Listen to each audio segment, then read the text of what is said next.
হরে কৃষ্ণ। যদি কেউ একাদশীতে দেহত্যাগ করেন তাহলে তার কি গতি হয়? একাদশী তিথিতে বা দ্বাদশীতে দেহত্যাগ করলে তার কি গতি হয়, এই সম্পর্কে অনেকেই প্রশ্ন জিজ্ঞাসা করেছেন গত 2 বছরে। আজকে আমরা সেই সম্পর্কে আলোচনা করব শাস্ত্র সিদ্ধান্ত সাপেক্ষে। যদি কারো ক্ষেত্রে একাদশীতে প্রয়াণ হয়, তার দেহত্যাগ হয়, তাহলে তার কি গতি হবে? সে কি বৈকুণ্ঠধামে গমন করবে, স্বর্গলোকে গমন করবে, নাকি তার কি গতি হবে?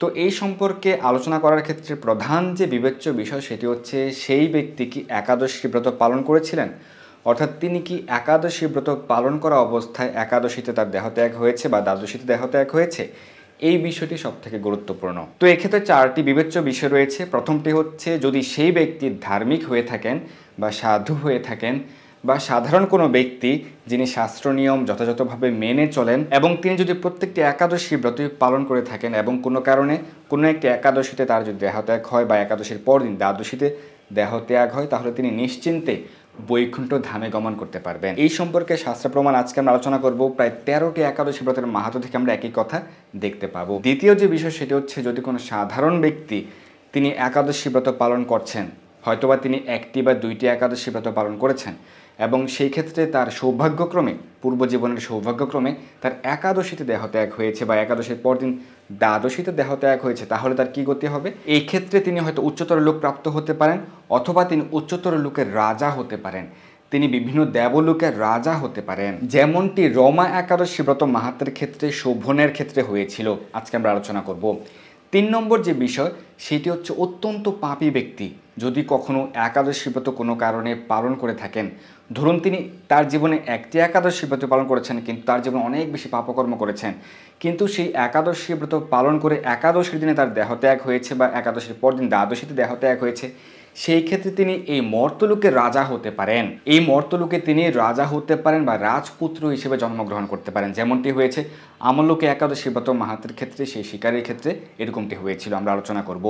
এবং 4 নম্বর যে বিষয় সেটি হচ্ছে যদি কোনো ধার্মিক ব্যক্তি বা সাধারণ কোনো ব্যক্তি তারা যদি প্রত্যেকটি একাদশী ব্রতই তাদের জীবনে পালন করে থাকেন এবং একাদশী ব্রত পালনের ফলে একাদশী দিন বা দ্বাদশী দিন ব্যতীত অন্য কোনো দিনে যদি তারা দেহত্যাগ করেন, তাহলেও তারা ভগবত ধাম প্রাপ্ত হবেন।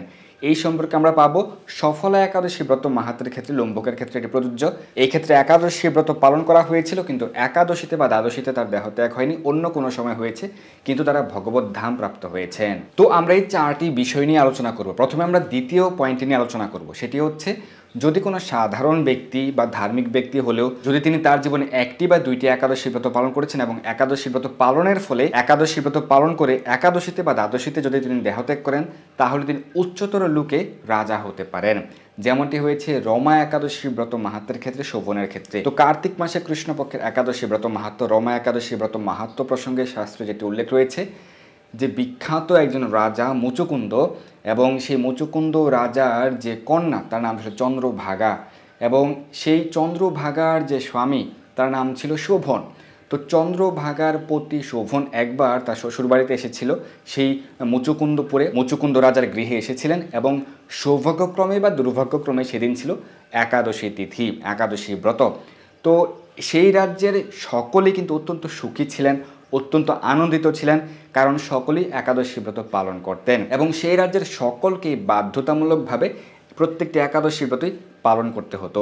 তো শোভন যখন সেই রাজ্যে এসেছিলেন তার শ্বশুরবাড়িতে, তো সেক্ষেত্রে একাদশী ব্রত পালন করতে হবে, কিন্তু শোভন কখনো পূর্বে একাদশী ব্রত পালন করেনি, তার অভিজ্ঞতা নেই। তো সেই কারণে সে ভাবছে সে কীভাবে একাদশী ব্রত পালন করবে এবং সে শারীরিক দিক থেকেও দুর্বল ছিল, তাই সে খুবই দুশ্চিন্তাগ্রস্ত হয়েছে। তার স্ত্রী চন্দ্রভাগা তাকে নির্দেশ দিয়েছিল যে তুমি তোমার নিজের বাড়িতে ফিরে যাও, কারণ এই রাজ্যে থাকলে অবশ্যই একাদশী ব্রত পালন করতে হবে।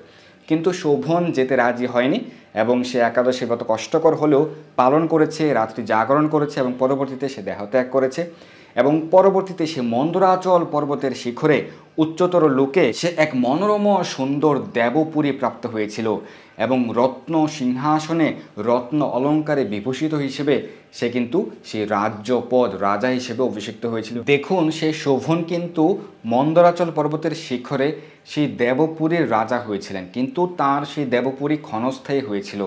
কেন? কারণ তিনি মাত্র 1টি একাদশী ব্রত পালন করেছিলেন এবং পরবর্তীতে তার স্ত্রী চন্দ্রভাগার তার জীবনের সকল একাদশী ব্রতের পুণ্যফল প্রদানের ফলে সেই নগরে কিন্তু স্থির হয়েছিল, স্থায়ী হয়েছিল। তো আমরা দেখতে পাই যে ভগবান কতটা কৃপাময়। কেউ যদি অল্প হলেও ভগবানের নির্দেশ মেনে চলেন তাহলে কিন্তু ভগবান তাকে বিশেষভাবে অনেক অধিক ফল প্রদান করেন। সেই কারণে ভগবান শ্রীমদ্ ভগবদ্গীতা 2য় অধ্যায় 40 নম্বর শ্লোক উল্লেখ করেছেন, নেহা বিক্রমানাশু অস্তি প্রত্যবায়ো না বিদ্যতে স্বল্পমপি অপস্য ধর্মাশ্চ ত্রয়াতি মাহত ভয়াত। ভক্তিযোগের অনুশীলন কখনো ব্যর্থ হয় না, সেটি কখনোই ফুরিয়ে যাবে না এবং আপনি ভগবানের বিশেষ কৃপা অবশ্যই লাভ করবেন। আমরা তৃতীয় যে পয়েন্ট নিয়ে আলোচনা করেছিলাম যে যদি কখনো কোনো পাপী ব্যক্তি কোনো না কোনো কারণে তার জীবনে একটি একাদশী ব্রত পালন করেছে এবং একটি একাদশী ব্রত পালন করে সেই একাদশীতেই বা সেই একাদশীর পরদিন দ্বাদশীতে সে যদি দেহত্যাগ করে তাহলে সে রাজপুত্র হিসেবে জন্মগ্রহণ করতে পারে।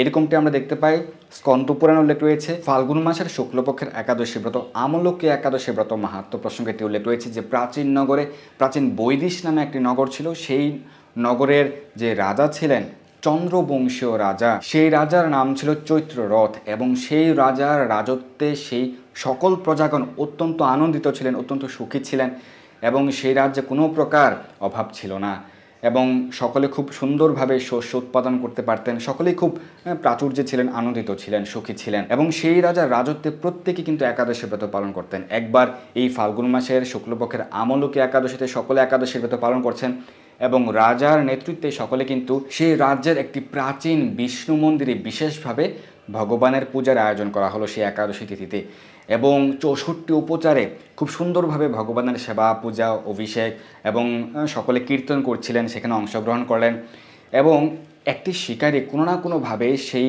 মন্দিরে কিন্তু প্রবেশ করেছিল এবং সে তখন হতচকিত হয়ে দেখছিল যে এখানে কত ব্যঞ্জন রয়েছে, এখানে কত কিছু রয়েছে। সে মনোযোগ সহকারে কিন্তু সব কিছু দেখছিল, অবলোকন করছিল এবং ধীরে ধীরে যখন রাত্রি হলো সে রাত্রি জাগরণ করেছিল এবং সেই দিন সে কিছু গ্রহণ করেনি, পূর্ণ উপবাস করেছিল, নির্জল উপবাস করেছিল এবং পরদিন সূর্যোদয়কালে তার কিন্তু দেহত্যাগ হয়েছিল এবং ভগবান অত্যন্ত কৃপাময়, সে যে কিছু গ্রহণ করেনি, পুরোপুরি উপবাস ছিল, এটিকে ভগবান একাদশী ব্রত হিসেবে গ্রহণ করেছেন এবং একাদশী রাত্রি জাগরণ হিসেবে গ্রহণ করেছেন এবং সেই কারণে সেই শিকারে কিন্তু পরবর্তী জন্মে এক রাজপুত্র হিসেবে জন্মগ্রহণ করেছিলেন। সে জয়ন্তী নগরের রাজার পুত্র হিসেবে জন্মগ্রহণ করেছিলেন এবং তিনি 10,000 গ্রামের আধিপত্য লাভ করেছিলেন। তো আমরা 2 নম্বর এবং 3 নম্বর পয়েন্ট আলোচনা করে দেখলাম যে কোনো সাধারণ ব্যক্তি সেও যদি তার জীবনে একটি বা দুইটি একাদশী ব্রত পালন করে বা অনেক পাপাচারী কোনো ব্যক্তি যদি একাদশী ব্রত পালন করেন এবং একাদশীতেই বা দ্বাদশীতে তিনি যদি দেহত্যাগ করেন তাহলে ভগবান তাকে বিশেষভাবে ফল প্রদান করেন। তিনি রাজা বা রাজপুত্র হতে পারেন, উচ্চতর লোকে গিয়ে তিনি রাজ্য লাভ করতে পারেন। এবং প্রথম যে পয়েন্টটি, যদি কোনো ধার্মিক ব্যক্তি, যদি কোনো ভক্ত অথবা যদি কোনো সাধারণ ব্যক্তি যিনি প্রত্যেকটি একাদশী ব্রত পালন করেন, নিষ্ঠা সহকারে প্রত্যেকটি একাদশী ব্রত পালন করেন, তাহলে তিনি অবশ্যই বৈকুণ্ঠ লোক প্রাপ্ত হবেন। সেটি আমরা দেখতে পাই যে আশ্বিন মাসের কৃষ্ণপক্ষের একাদশী ইন্দিরা একাদশী ব্রত মাহাত্ম্য প্রসঙ্গে যে মাহিষ্মতি নগরের যে রাজা ছিলেন ইন্দ্রসেন রাজা, তিনি ছিলেন বিষ্ণু ভক্ত। তিনি প্রত্যেকটি একাদশী ব্রতই পালন করতেন এবং তিনি ভগবান বিষ্ণুর পরম ভক্ত ছিলেন এবং একাদশী ব্রত পালনের ফলে তিনি তার পূর্বপুরুষ সহ সকলকে নিয়ে তিনি বিষ্ণুলোক প্রাপ্ত হয়েছিলেন, সকলকে নিয়েই তিনি বৈকুণ্ঠ লোকে প্রবেশ করেছিলেন এবং একাদশী ব্রত পালন করলে যে বৈকুণ্ঠ লোক প্রাপ্ত হওয়া যায় এই সম্পর্কে আরও 13টি একাদশী ব্রতের মাহাত্ম্য প্রসঙ্গে আপনারা দেখতে পাবেন। সেখানে সরাসরি উল্লেখ রয়েছে যদি কেউ একাদশী ব্রত পালন করেন তাহলে তিনি বৈকুণ্ঠ ধাম প্রাপ্ত হন। সেগুলি কি কি? আমলকী একাদশী, জয়া একাদশী, উত্থান একাদশী, রমা একাদশী, ইন্দিরা একাদশী, পাশাঙ্কুশা একাদশী, অন্নদা একাদশী, পবিত্রা রৌপণী একাদশী, পাণ্ডবা নির্জলা একাদশী, কামিকা একাদশী, অপরা একাদশী, মোহিনী একাদশী এবং বরুথিনী একাদশী।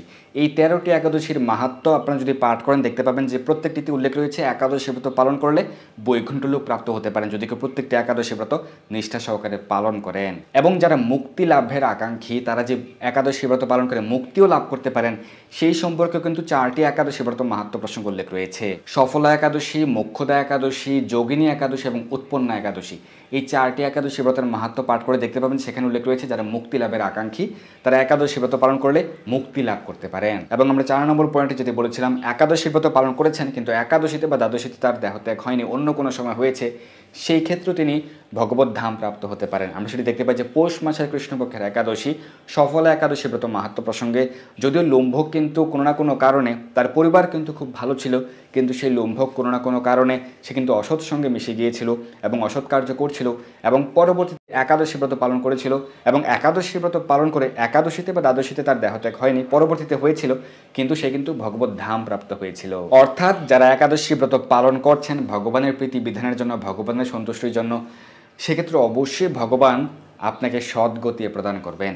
কিন্তু কেউ যদি মনে করেন যে আমি একাদশী ব্রত কখনোই পালন করব না, কিন্তু কোনো না কোনো কারণে আপনার পূর্ব জীবনের সৌভাগ্যক্রমে আপনার হয়তো একাদশীতে দেহত্যাগ হতে পারে, বা আপনার পরিবারের কারো ক্ষেত্রে একাদশীতে বা দ্বাদশীতে দেহত্যাগ হতে পারে, কিন্তু সেই ব্যক্তি যদি অত্যন্ত বেশি পাপাচারী হয়ে থাকে বা তার জীবনে একাদশী ব্রত পালন না করে থাকে, বা যেদিন সে দেহত্যাগ করেছে সেদিনও একাদশী ব্রত পালন করেনি, এই ক্ষেত্রে কী গতি হবে? তো এই ক্ষেত্রে তার প্রয়াণ দিবসটি ভালো, সেই তিথি ভালো, তো সেই কারণে ভালো তিথিতে প্রয়াণ হওয়ার কারণে তার কী হবে, হয়তো স্বর্গলোকে সে যেতে পারে, কিছুকাল স্বর্গলোকে থাকতে পারে, সেই স্বর্গসুখ ভোগের পরে আবার তাকে মর্ত্যলোকে ফিরে আসতে হবে। তো সেই কারণে আমাদের কর্তব্য হচ্ছে প্রত্যেকটি একাদশী ব্রত পালন করা। কারণ যারা একাদশী ব্রত পালন করেন তারা এই জগতে সুখী হতে পারেন, যদিও এই জগতের সুখটা হচ্ছে আপেক্ষিক সুখ, এই বিষয়ে কিন্তু আমরা বিস্তারিত আলোচনা করেছিলাম বহু পূর্বে, কিন্তু আলটিমেটলি আমরা ভগবত ধামে প্রত্যাবর্তন করতে পারবো। আমরা ভগবানের ধামে নিত্য, ভগবানের চিন্ময় ধামে আমরা নিত্য আনন্দ লাভ করতে পারবো। আমরা ভগবানের ধামে ফিরে গিয়ে ভগবানের নিত্য সেবায় আমরা যুক্ত হতে পারবো। তো এটি হচ্ছে মানব জীবনের উদ্দেশ্য। তো সেই কারণে আমাদের কর্তব্য হচ্ছে প্রত্যেকটি একাদশী ব্রতই নিষ্ঠা সহকারে পালন করা। আপনার পরিবারের সকলকে অনুপ্রাণিত করবেন, আপনার বন্ধুবান্ধব সকলকে অনুপ্রাণিত করবেন যেন সকলেই একাদশী ব্রত পালন করে। নির্জল উপবাস করতে না পারলেও যেন ফলমূল প্রভৃতি গ্রহণ করে যেন একাদশী ব্রত পালন করেন। ধন্যবাদ সবাইকে। হরে কৃষ্ণ। এই দুর্লভ মনুষ্য জন্মকে সার্থক করতে যুক্ত হন কৃষ্ণ ভাবনায়। আপনার সকল ধর্মীয় বা পারমার্থিক প্রশ্ন জানাতে যুক্ত হন আমাদের টেলিগ্রাম গ্রুপে, আর এই ভিডিওটি শেয়ার করে আপনার সকল বন্ধুদের কাছে পৌঁছে দিন। ধন্যবাদ সবাইকে।